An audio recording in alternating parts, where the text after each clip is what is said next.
ก็จะเป็นปัญหาก็สร้างเนาะ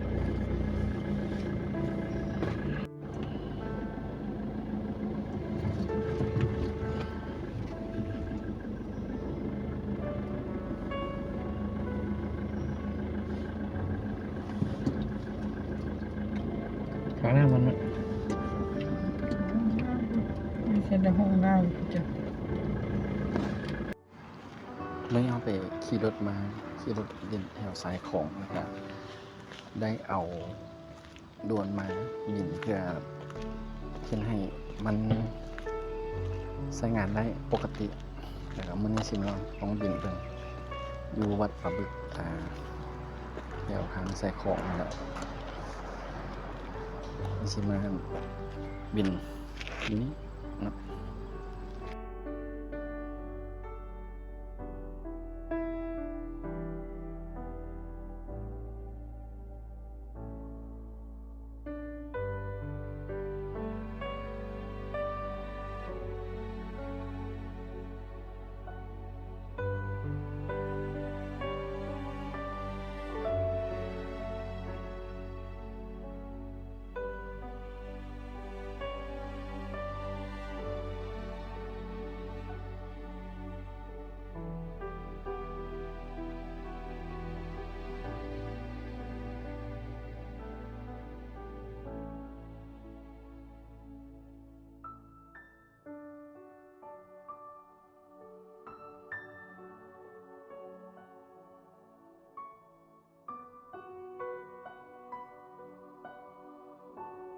เดี๋ยวนี้กูฝืนว่าได้แล้วสูงตัวนี้เป็นจะไปฝืน